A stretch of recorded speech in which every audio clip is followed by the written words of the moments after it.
Hello, it's me, Jack-a-Lopium. Welcome along. We're back playing Encased. We're still on top of the Maelstrom.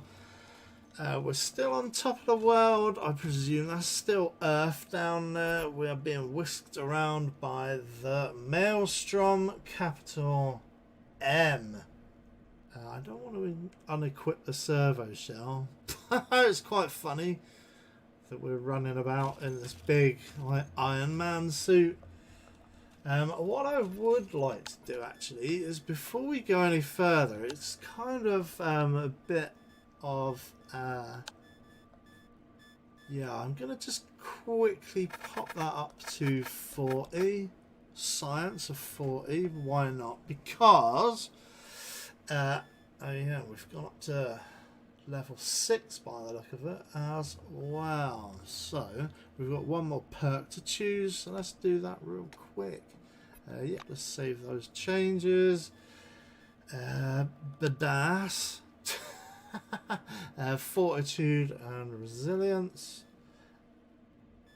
Oh, who knows?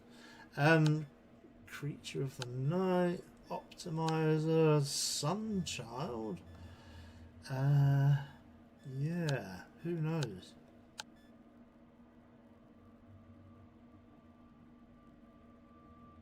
Damage against targets with any damage over time effects. Plus, that sounds rubbish. Teleportation. Any teleportation. Oh my lord. Just make sure no flies. Zing! Of course, we all know what that's a reference to. Van Olden looks the same as he did during your first meeting. The same shiny glasses with thin rims, an arrogant expression, and a stopwatch clutched in his hands. Was he a guy we met at the base station right back at the beginning of the game? I think the shred of mist hanging in the air. He's so involved in his research that he doesn't notice you at first. Meeting your eyes, the scientist instantly darts back. Then he comes up to you and begins to palpate your face, hands, and clothes. His fingers seem to sink in your face. Sebastian Van Olden screws up his lips scornfully. Yes, of course.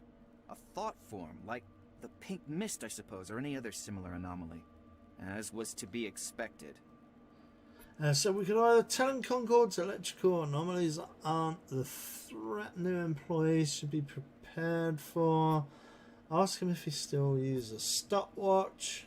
Ask about the thought form, which could be some kind of tulpa or egregore. Tulpas seem to be really popular at the moment. Let's ask him about the electrical anomalies, or tell him about the electrical anomalies. For a split second, a scornful grimace leaves the scientist's face. I actually agree with you. The megala anomaly of Nashville turned out to be much more dangerous, and the consequences of its appearance disastrous. On the other hand, everything that happened gives us the most plentiful research material. If Russo didn't hamper me, we would have learnt Maelstrom's nature a long time ago. He runs his hand over the mist, curling around. The scientist loses all interest in you, steps aside, and continues to study the mist. There you go. So yeah, Kingsley. He's the master of puppets here. A gray-haired man, arms stiff at his sides, stands squinting short-sightedly into the mist. Kingsley is much shorter in person, and older. He notices you. I never thought we'd meet again. I must thank you. Thanks to your report, I was able to start the evacuation in time. Martin comes closer. You notice small changes in his uniform. Some of the insignia have been replaced by larger patches resembling military chevrons. Kingsley nods as if anticipating your question. Yes, the uniform is new, but the man is the same. Head of Magellan Base. I intended to resign after the incident, but Nakamura decided otherwise. I couldn't argue with her. That Nakamura. He surveys the thick mist around you. One thing's certain. You're standing here. That means you're alive. Yes, I know what this is, partly. He looks you in the eye and says, Scientists on the emulator project have been telling us a lot about it. Not everything, of course. Even they don't know what it is. Okay, there, he's gone. You smell quartz There you go. and sand tempered in the sun. But as you try to penetrate the dispersing mist, you can't see any desert. The world around you is full of pictures. They're floating around like visions in some crystal ball. Sort of like realistic watercolors, almost like, you know, expressionistic art, almost like the game's art style, maybe.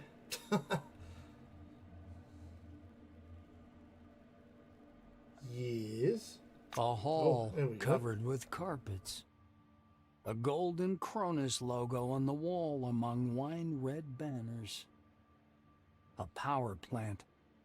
A city filled with lights. Mercenaries, soldiers, armored vehicles moving through the cool wasteland in the night. The spire of a temple spire, its searchlight shining into the night sky. White corridors of research complexes. The visions fade one after another until only the last remains. The black silhouette of a strange building towering up from the lighter sand. This picture freezes before your eyes, as if giving sense to everything that came before. And there you go, some more guys have teleported in. Abbott, maybe, oh, and Nakamura, who has got one eye. And then there's Hieronymus Zemeckis, Olivia Reichner, Johan Reichner, Victoria Legrand, and Sabal Singh. Who on earth was Victoria Legrand? Was she somebody? An unfamiliar woman steps out of the mist and looks at you with the wandering eyes of a mad person. She's wearing a tall, crudely made tin crown painted with gold powder enamel. She smiles, although on her, this expression is more like an evil grin. She begins to prowl around you in a circle, wary eyes locked on your face. While circling around you, she steps into the mist and stops in place, a vague, distant silhouette. So she's gone, and we've got Sabal Singh. The mist fades away. You see a short, dark-skinned man with a grim face. He's wearing a brightly colored turban. You take a step towards him, and he strides forward as if to block your way. The ends justify the means, don't they? Have your scientists nothing better to do, Kimiko? He asks, looking upward. The stranger raises his hand, forcing you to stop. He looks up again. We have to be like the Soviet Union and Germany in the late 1930s. Mutual Fascists. favors, mutual limits, parity. We've always worked on such terms. I mean, the world is getting, in the real world, is flirting with fascism once As again. he finishes speaking, his lips stop.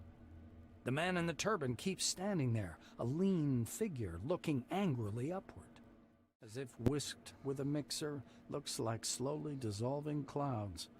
A short, chubby little man in a camouflage cap and army shirt steps fussily out of the white. He clasps his hands behind his back and stops a few steps away, scanning you with his gaze. Vivid interest flashes in his eyes. He clears his throat.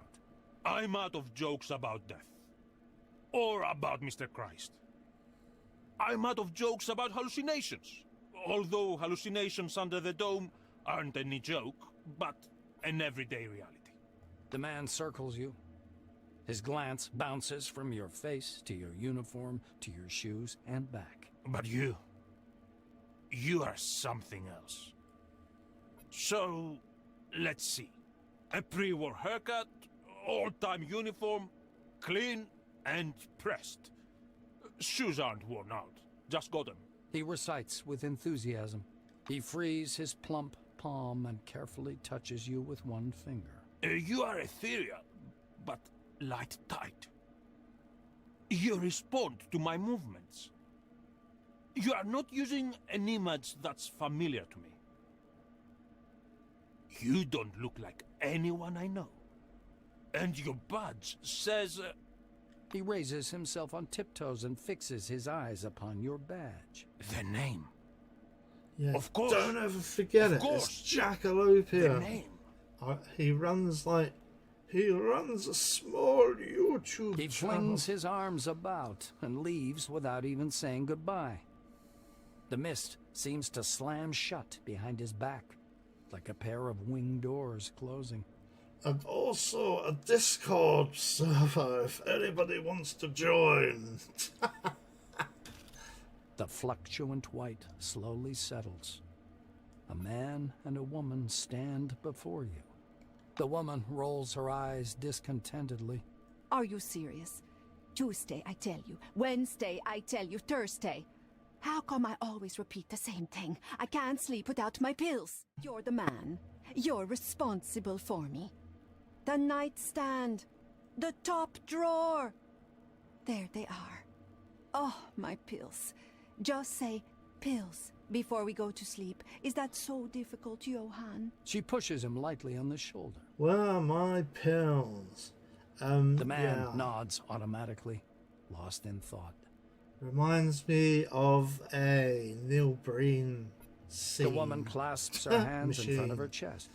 She's boiling with frustration. I can't depend on you, can I? I haven't been able to relax in years because I have to control the situation for both of us. Johan! Hello! My pills! Pills! Her shouts break through the man's pondering. He comes to his senses and stares at you in surprise. Then he turns to face his companion. Olivia, don't shout. Make a habit of putting your pills on your pillow. Anyway, this isn't about the pills. Olivia falters and points her finger at you. And what is this? Or who is this? Mind telling me, without the never-ending riddles, Johan. Just tell me. Johan gives you an appraising look. Is it Maelstrom? Hobbit's trying out a new device? I don't know, darling. Now, be so kind to take these goddamn pills since you remembered. And if you must yell, do it quietly. I have a migraine. The woman flings her arms up fiercely and walks away into the mist. Johan lets her go ahead, then follows. Okay, so there are all of the mysterious Swedes. So we've got Abbott. I thought maybe that would have been Costello. Let's talk to Abbott. A wizened old man, long and lean as a scarecrow, leans over to examine you with the curiosity of a He's got a bush. cape as well. His long, yellow-white robes fall down in waves Perhaps and he's a rustle quietly. superhero. His stony black eyes resemble those of a blind man, but their gaze is fixed on you. Such remarkable technology. He says in a low, well-modulated voice. This voice seems to belong to some other person. He smiles, a warm and kindly expression, wildly at odds with the menace in his eyes. Name your price, and I'll buy your design. But be reasonable.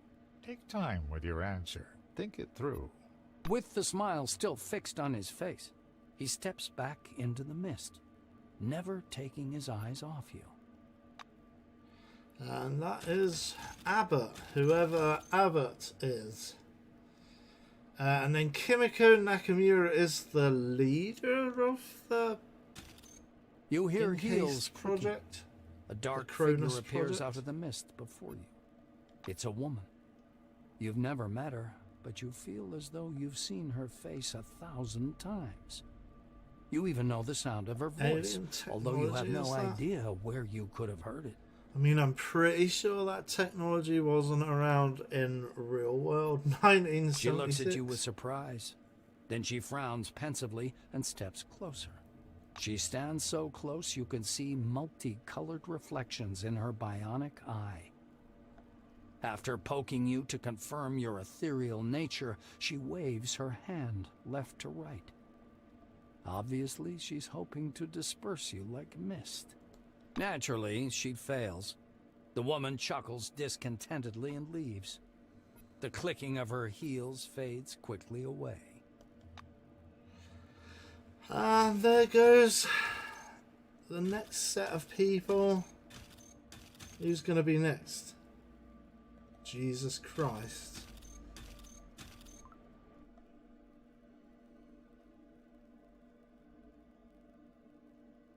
Ronald Reagan. Who's some era appropriate famous people? Margaret Thatcher, Tom Jones. Okay, so there you go. Is there anything we can scanicle? Okay, and then we go back to the base.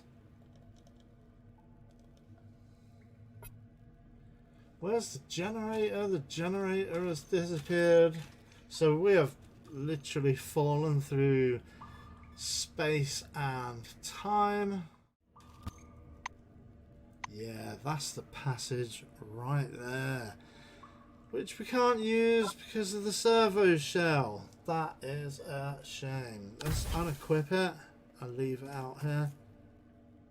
Let's go. Light. Bright light. You shield your face with your hand. After the darkness of the cave, it feels like broken glass rubbed into your eyes. You slowly spread your fingers.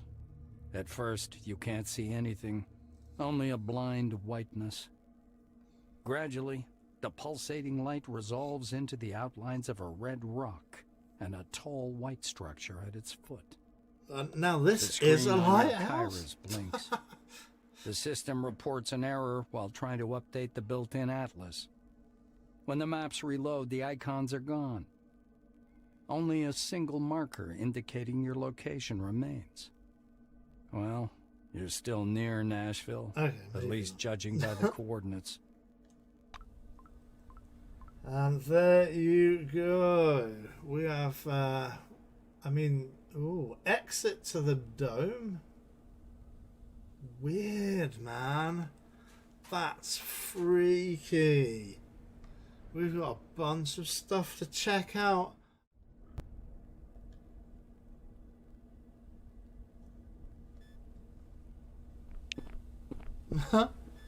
Is this? Whoa! There's some peeps. I don't think we should go up there just yet. I think we need to just turn off the doomsday whistle. I think we need to just explore outside before we head up to talk to those people.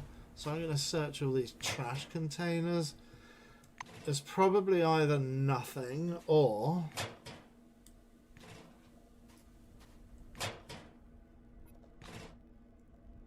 There you go. There's a white wing guy.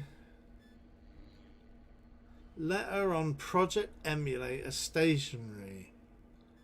Alright. So I'm going to take those two items. Then we are going to have a quick read. Employee currently deployed to the danger zone must leave.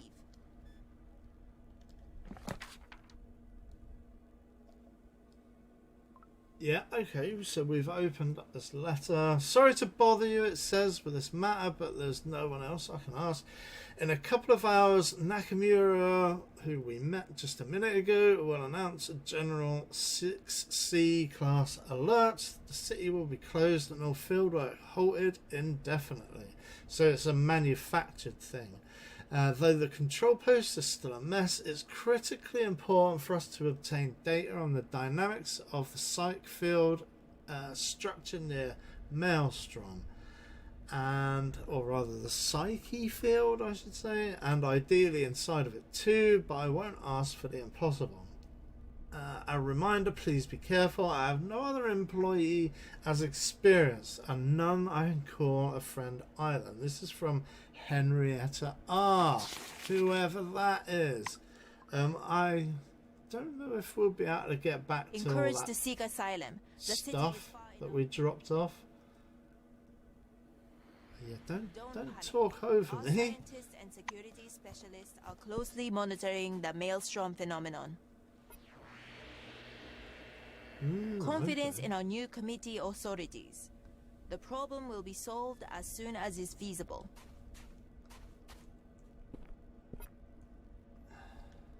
So there's a car here. You're getting closer to the radio embedded in the car's console, which is what we're hearing. The emergency message is now coming through louder, but not any clearer. However, you could try to adjust frequency. So let's rotate the tuning knob. The emergency message is now coming through loud and clear. The radio chitters. Attention, this is not a drill. Like it. In the area affected by the Maelstrom, megalo anomaly, scenario 6C is currently taking place.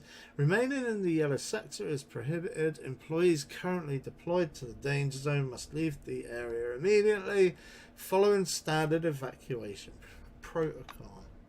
The announcer's voice is briefly replaced with static, then resumes, etc., etc. You can read all of this. Don't panic. There is a bunch of Hawkwind albums being spoken about here.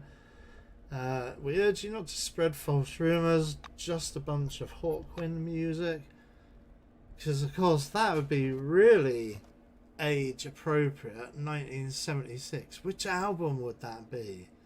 It wouldn't be Quark, Strangeness and Charm, because that was 1975. It would be... oh, blimey. It would be Astounding Music. I think it would be Astounding Music. That would be 1976. Or would it be... no, because that would be 1974. Anyway. Let's explore all of this nonsense. I am going to... we could go and go through the door there. Of course, we scan in the flower pot for some dirt.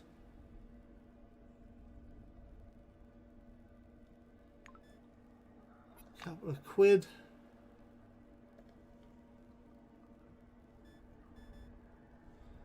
I presume we can't get to these crates until we go elsewhere. Oh no! These guys are attacking us. So I think that is going to do it for this episode. So that's another cliffhanger, and then we'll resolve this encounter. Ooh, hello. Yeah. Let's leave it there and then come back for the battle. So yeah, I'll see you on the next one. Thanks for watching. Please do leave a like, comment and subscribe, and I'll see you on the next one. Alright, bye for now.